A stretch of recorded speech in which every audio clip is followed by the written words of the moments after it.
Hello, dear Manhwa fans. I hope you're having an amazing day. Before we begin, I want to give a very special shout out to everyone who left comments on the previous video. A special mention goes to Interwarthunder, who posted the first comment, our fastest follower. Thank you so much. Now, without further ado, let's dive into this incredible summary. That night, Tae lay in bed, exhausted from the day's events. It had been a tough day, starting with the incident involving the professor's assistant thanks to the dating simulator, followed by his meeting with Professor Lee, where his secret was exposed. As if that weren't enough, Jiah confessed her feelings and suggested they work together on the project.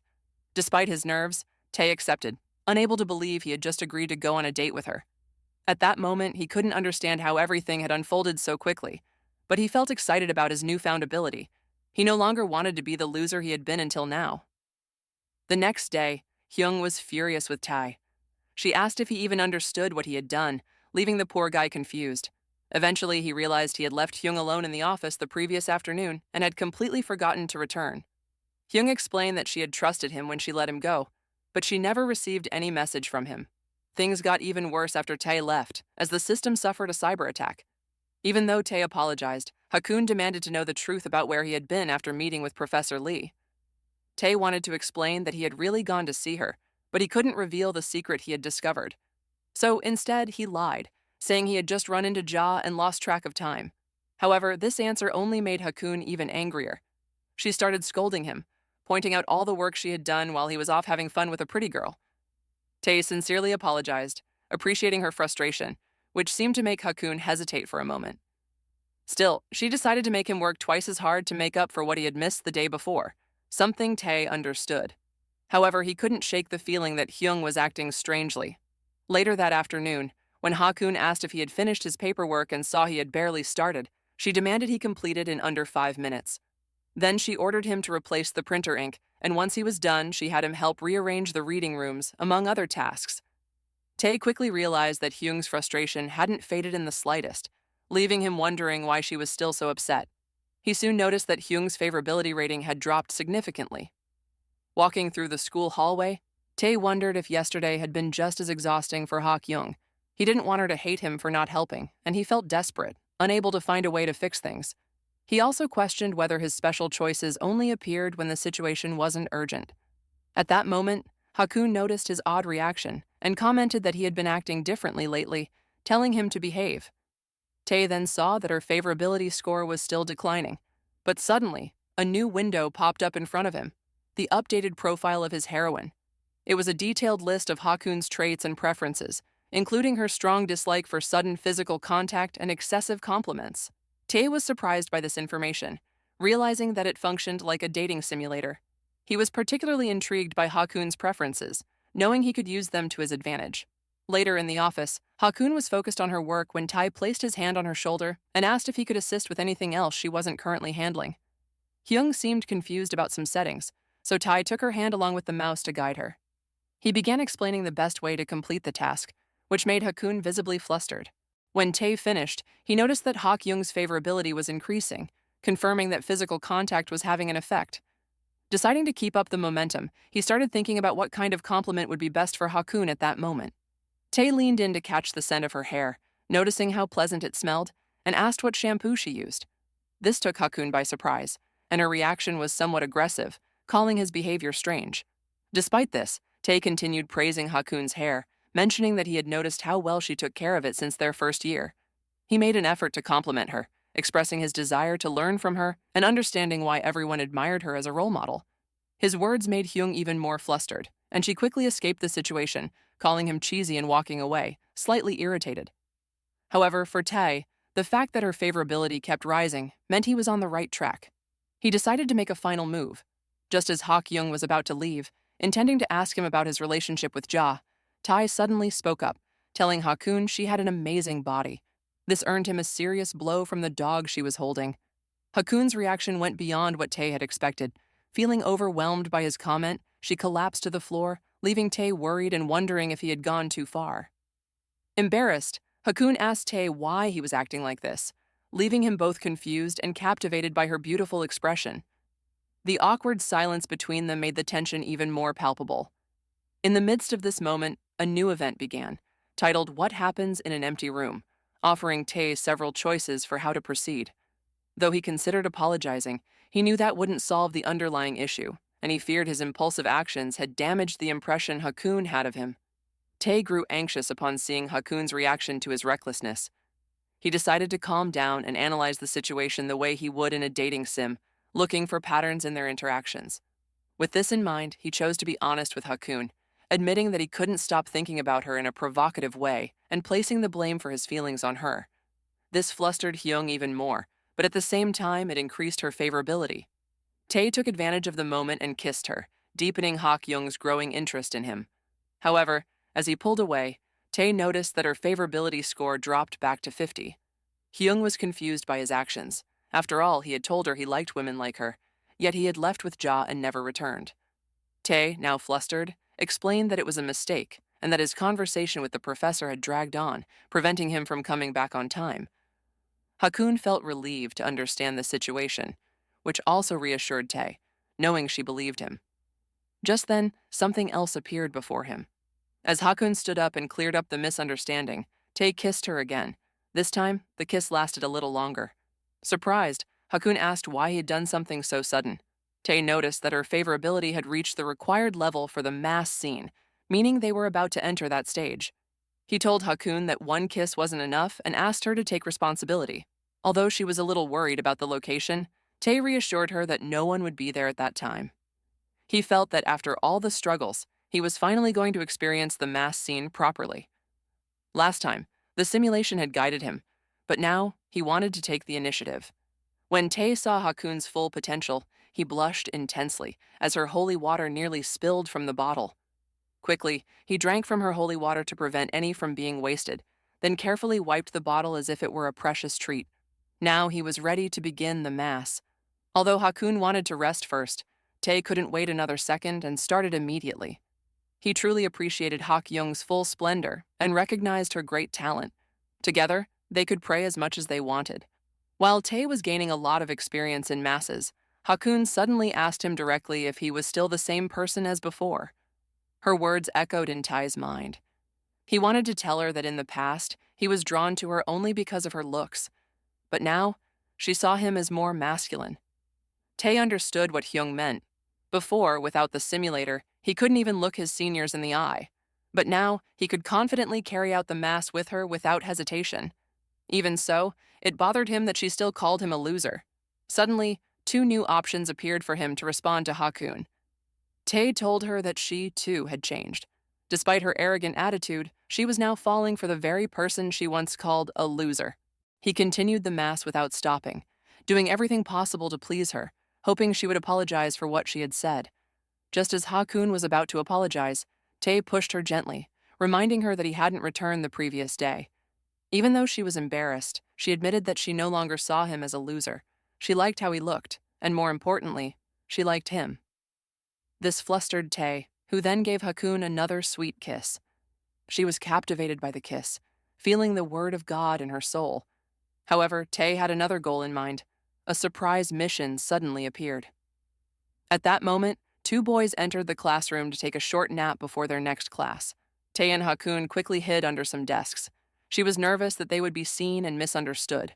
Wanting to avoid any trouble, Hakun wanted to leave as soon as possible, but Tae insisted that they had to stay quiet. His secret mission was to hide with Hakun and purify her soul, earning a salvation pass in return. Tae continued his mass despite Hakun's objections, praying silently so as not to attract attention. He was focused on the salvation pass reward and didn't want to miss the opportunity. Even though he appeared confident, he was actually nervous about more people showing up. Wanting Hakun to purify her soul completely, he resorted to forbidden techniques to complete his mission. Just before Hyung could make a sound, Tae kissed her again. Later that afternoon, Hakun hit Tae, demanding to know what they would have done if they had been caught, since it had been a risky situation. Tae could only apologize. Although Hakun felt somewhat relieved that they hadn't been discovered, she was still upset. She didn't understand when Tae had become so bold. He claimed it was just the excitement of the moment, but in truth, he thought he might have gone too far just to complete his mission, hoping it wouldn't diminish her interest in him. Despite her frustration, Hakun questioned why he called her both assistant and Nuna at the same time, wanting to know the reason behind it. Tae was at a loss for words. He couldn't tell her that he referred to her as Nuna, because of the game's dialogue options. He wondered if it had seemed strange. In that moment, Hyung told him that calling her assistant professor sounded too formal, so she asked him to just call her Nuna, or simply by her name from now on. That evening, as Tai walked home, he felt that everything had been settled with Hyung. On top of that, he had gained something extra, his salvation pass for completing the mission. He knew that in dating sim games, there were always wrong choices, and he usually relied on the trick of saving and reloading to get a second chance if he made a mistake. Now he wondered how best to use his new pass, already formulating a good plan for it. The next day, we see Tae waiting patiently, though clearly nervous. Even with his salvation pass, he couldn't help feeling anxious due to his lack of dating experience. Just then, he heard a sweet voice calling out to him. It was Jiah, looking stunning in her outfit as she apologized for being late. Tae was completely mesmerized by her beauty. However, he didn't mind the delay much since he had something important to do in that place. He asked if she was hungry, offering to pay for lunch as compensation for making him wait. Though Tae was focused on his plan, he also wanted to emphasize that this was in fact a date. His words triggered a new event titled Jiah and Her Exciting First Date, leaving him blushing. Jiah then asked what he wanted to eat. In his thoughts, Tae considered a restaurant that served pasta, knowing that most girls liked it. He wasn't ignorant in that regard. However, since he had trouble deciding, he let Jiah choose what they would eat. This confused her a little because she assumed he had picked the place because he liked pasta. Even so, Tae had chosen that restaurant because he thought she might like it. But this didn't seem to please Jiah. She wanted to eat something that he genuinely enjoyed. Tai insisted that he would enjoy anything as long as it came from her, which Jiah finally understood before ordering for both of them. Although Tai was convinced he was off to a great start in making the date a success, things took a turn when, during their meal, Jiah asked why he had chosen her to go out with. She recalled that back when they went to see the professor, she thought he was just trying to swap his assignment for a report, just like she had. This sent Tai into deep thought. He knew she had a point. Still, Jiah pressed him to explain why he had chosen her. At that moment, 3 response options appeared in front of Tae, but he wasn't sure which one to pick. Instead, he turned the question back on her, asking why she had invited him out. Jiah replied that he seemed different from the others, which intrigued her. Tae didn't fully understand her reasoning, but Jiah didn't elaborate further, thinking it wouldn't be fun for her to explain. Though this confused him, she now wanted to hear his answer. To Tae's surprise, the same 3 options from earlier appeared again. Realizing the conversation wouldn't progress unless he chose correctly, he selected the option that flattered her, saying she was the goddess of their class and that he could never refuse an invitation from her. Since most people enjoy a compliment, he assumed it was the safest choice. Jiah appreciated the gesture and thanked him for seeing her in a positive light. Shortly after, she excused herself to go to the bathroom. Tae still believed the date was going well until he suddenly noticed that Jiah's favorability points were dropping. This put him in a tough spot.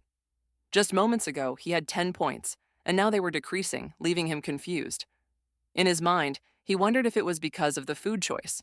Maybe she preferred pork broth, or if it was the previous question that had sounded too serious. This frustrated Tae. The date had just begun, and he was already in dangerous territory. Determined to turn things around, he resolved to do something to regain her favor. Meanwhile, Jiah washed her hands in the bathroom, and when she returned, she announced that she was ready to leave. Tae quickly agreed. When she went to pay the bill, the waiter informed her that it had already been taken care of. This left her confused. The worker explained that her companion had paid, hoping this gesture would make him seem considerate.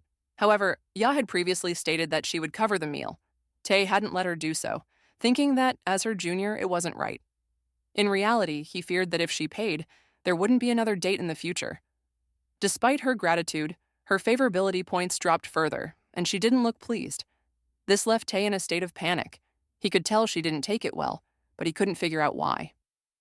As they stepped outside, Jiah asked what they would do next. Once again, 3 options appeared for Tae. However, he was so nervous that he picked one at random.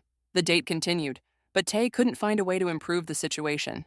Time passed without direction. He realized too late that he could have used the profile function, but since his favorability with Jiah was too low, it was now unavailable. By the end, Tae hadn't done anything to salvage the date, and as it progressed, his favorability points with Jiah dropped significantly. When the mission concluded, Tae was shocked to see that his score was in the negatives instead of 0. He knew Jiah was displeased and possibly even hated him now. As he left, he felt like he had accomplished nothing and that the whole situation might have been a cruel joke. At that moment, he heard her mutter something about being mistaken about him, but unfortunately, he didn't catch her exact words. When he turned around to look at her, she simply said it was nothing and walked away. Tae knew he had a save file, but he also understood that using it right now wouldn't do him any good. He was so discouraged that he even considered skipping class the next day. As Tae prepared to submit his report on the date, he wondered if Ya had already completed hers, or if she had turned it in. He remembered that the professor had instructed them to slide their assignments under the door. Just as he was about to do so, the door opened and the professor saw him. She invited him inside, recognizing him as the chief assistant. She asked if he had a moment to step into her office as she wanted to offer him a cup of tea. Inside, as Tae sipped his tea, the professor reviewed his report. He felt nervous, hoping she wouldn't bring up what she had seen last time. Even though he knew their eyes had only met for a brief moment in that situation, he still couldn't believe it and thought it had to be a joke. Then, the professor asked Tae if he had enjoyed his date, catching him off guard. She quickly clarified that she was referring to his report, pointing out that it was written solely from his perspective and didn't fulfill the assignment's objective. Tae tried to explain that he genuinely wanted to do well, but things hadn't gone as planned. He had spent the night thinking about what had gone wrong, but he still had no idea what the issue was. The professor found this endearing, noticing how much Tae seemed to care about that person. When she mentioned it, he confirmed it enthusiastically. The professor then considered how she could help Tae earn a good grade, since his report wouldn't suffice. When he asked if there was anything he could do, she came up with an idea: to teach Tae how to win a girl's heart in exchange for a better score. The only condition was that Tae had to purify her soul. This surprised him, but for the professor it was nothing unusual, especially since she knew that he had seen her on that particular occasion.